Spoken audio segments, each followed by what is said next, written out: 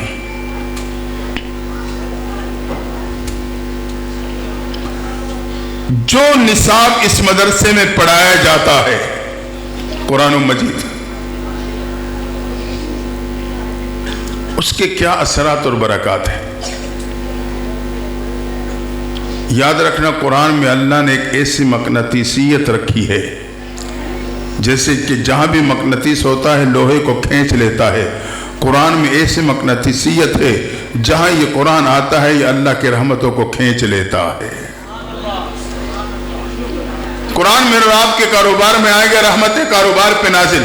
قرآن میری زندگی میں آئے گا، رحمت میری زندگی میں نازل۔ قرآن میرے گھر بار میں آئے گا، رحمت میرے گھر بار پہ نازل ہو جائیں گی۔ آج کا مسلمان کہتا ہے ہمیں تو پتہ نہیں چلتا ہے قرآن کی طاقت، قرآن کی برکت۔ پسٹل کی گولی اگر آپ ہاتھ میں لے کے کسی شکار کو ماریں، اسے لگ بھی جائے تو اس پہ خراش تک نہیں آئے گی۔ وہی گولی پسٹل میں رکھ کے فائر کریں گے، وہ شکار سے آر پار ہو جائے گی۔ اگر گھروں میں طاقتوں میں رکھے ہوئے قرآن کو اٹھا کر ہم اور آپ اس کی طاقت اور برکت دیکھنا چاہتے ہیں، اسے اپنے کاروبار میں لا کے دیکھیں، اپنی زندگی میں لا کے دیکھیں، گھر بار میں شامل کر کے دیکھیں، پھر مجھے پتا چلے گا کہ قرآن کی کتنی برکت اور کتنی طاقت ہے۔ ہم نے تو طاقتوں میں رکھا ہوا ہے، پتہ نہیں کبھی اٹھانے کا موقع بھی ملا یا نہیں۔ حقیقت ہے آج ہم نے قرآن کی عظمت کو بھی نہیں جانا۔ خوش قسمت ہے یہ بچے، دن اور رات اللہ کی بولی بولتے ہیں، اور یہ آپ جانتے ہو جو جس کی بولی بولتا ہے اسے اس پہ پیار آتا ہے۔ یہ دن اور رات رب کی بولی بولتے ہیں،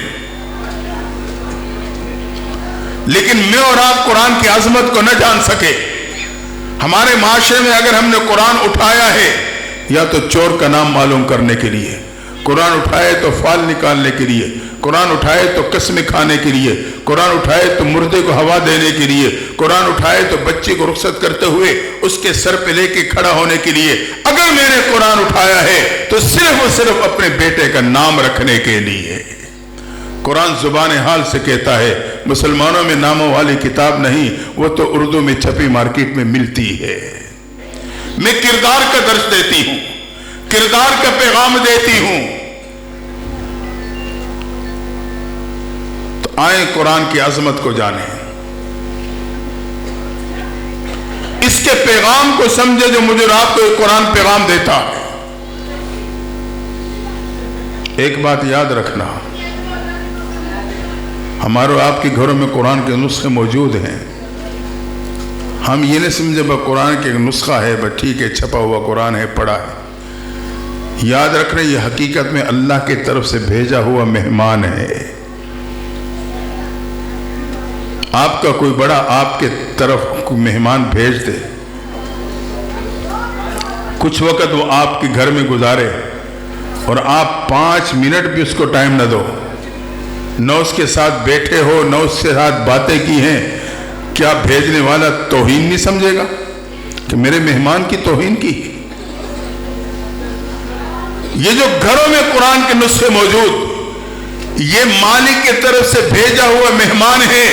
اب اگر میں 24 گھنٹے میں اس کو 10 منٹ بھی نہ دوں، یقیناً یہ توہین ہے، رب کی ناراضگی کا ذریعہ ہے۔ اس لیے اس کو ہم کتاب نہ سمجھے، رب کا مہمان سمجھیں۔ 24 گھنٹے میں 10 منٹ ہی اس کے ساتھ بیٹھ جائیں، کھول کے تھوڑا سا اسے پڑھ لیں، باتیں کر لیں اس کے ساتھ، رب راضی ہو جائے گا۔ تو قرآن میں اللہ نے ایک مقناطیسیت رکھی ہے۔ اور دوسری بات، صحابی رسول ہیں، مدینہ منورہ میں ان کی رہائش ہے، رات کا وقت ہے، صحن میں لیٹے ہوئے، چارپائی پہ معصوم بچہ بھی ساتھ سویا ہوا ہے، اسی صحن میں تھوڑے فاصلے پہ جہاد میں استعمال ہونے والا گھوڑا بندھا ہوا ہے۔ اپنا واقعہ خود بیان کرتے ہیں کہ رات کے آخری حصے میں اٹھا، وضو کیا، تہجد پڑھی، قرآن کی تلاوت کرنے بیٹھ گیا۔ تلاوت کرتے کرتے جب طبیعت مچلی تو میں بلند آواز سے تلاوت کرنے لگا۔ جب بلند آواز سے تلاوت کرتا رہا، چند لمحے بعد میں نے دیکھا آسمان سے ایک نور کا گولا ہے جو نیچے آ رہا ہے۔ اتنا قریب آئے کہ گھوڑا اسے دیکھ کے بھٹکنے لگا۔ میں اس خوف سے کہ جانور بچے کو نقصان نہ پہنچا دے، میں نے آواز کو پست کر لیا۔ جیسے آواز پست ہوئی، وہ نور کا گولا واپس بلندیوں میں چلا گیا۔ کہتے پھر تلاوت کرتے کرتے طبیعت مچلی، بلند آواز سے تلاوت شروع کی، پھر وہی منظر سامنے آیا۔ اسی طرح رات کا آخری حصہ مکمل ہوا، صبح میں محبوب پیغمبر کی خدمت میں پہنچا، میں نے ان کے سامنے سارا واقعہ بیان کر دیا۔ اللہ کے نبی صلی اللہ علیہ وسلم آج رات کا آخری حصہ اس کا کشمکش میں گزرا۔ آپ نے فرمایا میرے صحابی، مجھے اس ذات کی قسم جس کے قبضے قدرت میں میری جان ہے، اگر تو صبح تک بلند آواز سے قرآن کی تلاوت کرتا رہتا، آج مدینہ کے شہری اپنے آنکھوں سے فرشتوں کا دیدار کر لیتے۔ فرشتوں کا نزول تھا، قرآن کی تلاوت کی وجہ سے عرش سے فرش پہ اترنے پہ مجبور تھے۔ تو یہ رحمتوں کو کھینچتا ہے۔ اور دوسری بات یہ کہ قرآن عظیم ہے، اپنے سے تعلق اور محبت کرنے والے کو بھی یہ عظمت دلواتا ہے۔ مدینہ منورہ کے اطراف میں ایک یہودی تاجر رہتا تھا جس کا نام تھا سلام بن جبیر۔ مکہ مدینہ کی تجارت ملک شام سے ہوتی تھی۔ ایک دن یہ تاجر ملک شام گیا، سامان تجارت خریدتا رہا، دن کے آخری حصے میں واپسی کر رہا تھا کہ راستے میں ایک آواز کانوں میں پڑی تو اس کے قدم رک گئے۔ آواز یہ تھی کہ ایک مالک ہے اپنے غلام کو فروخت کر رہا ہے، لیکن قیمت بہت ہی کم بتا رہا ہے۔ قریب گیا، جب غلام کو دیکھا تو جان گیا کہ اس کی قیمت کم کیوں ہے۔ سادہ شکل، سادہ مزاج، بہت ہی کمزور جسم کا مالک، وہ جان گیا کہ کوئی وزنی کام کرنے کے قابل نہیں ہے، لیکن سوچا چلو اتنی کم قیمت ہے، خرید لیتا ہوں، شاید کچھ نفع مل جائے۔ مالی تجارے کے ساتھ غلام کو بھی خریدا، مدینہ منورہ پہنچا، رات گزری، اگلے دن صبح مدینہ کے منڈی کے قریب روڈ کے کنارے پہ اپنا سامان تجارت لگا دیا اور اس غلام کو کھڑا کر دیا، جب تک تیرا کوئی خریدار نہ ہے تو انہیں کھڑا رہنا ہے۔ اس کا مال تجارت تو ہاتھوں ہاتھ بکا، لیکن وہ غلام ہے جو اپنے خریدار کے انتظار میں تپتی دھوپ میں بھوکا پیاسا کھڑا ہے۔ اللہ کی شان اتنا بے قیمت ہے کہ کوئی اس کی قیمت لگانے کے لیے تیار نہیں۔ اب یہ بات مدینہ کے اطراف میں پھیل گئی، فلاں تاجر سلام بن جبیر ایسا بے قیمت غلام خرید کے لایا کہ کوئی اس کی قیمت لگانے کے لیے تیار نہیں۔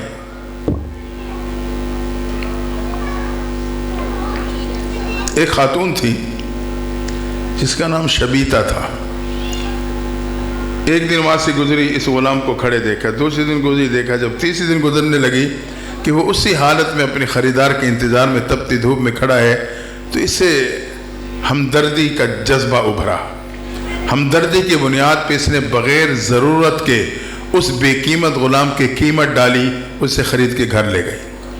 اب یہ بات بھی پورے مدینہ اور اطراف میں پھیل گئی، فلاں خاتون نے اس بے قیمت غلام کی قیمت لگا دی، خرید لیا ہے اسے۔ اللہ کی شان ایک اور تجارتی قافلہ جو مکہ سے ملک شام گیا تھا، واپسی پہ مدینہ میں پڑاؤ ڈالا، اس میں مکہ کے ایک نوجوان تاجر ابو حذیفہ شامل تھے۔ یہ باتیں علاقے میں گردش کر رہی تھی کہ ان تک بھی پہنچ گئی۔ انہوں نے کہا میں اس خاتون سے ملاقات چاہتا ہوں۔ وقت بنایا، وقت مقرر ہوا، جگہ مقرر ہوئی، ملاقات ہوئی۔ ملاقات کے دوران ابو حذیفہ اس نتیجے پہ پہنچے کہ یہ انسانی ہمدردی کا جذبہ رکھنے والی ہے، اس میں خیر خواہی کا جذبہ ہے۔ واپس اپنے قافلے میں لوٹے، اگلے دن اس نوجوان لڑکی کے ماں باپ کی طرف شادی کا پیغام بھیجا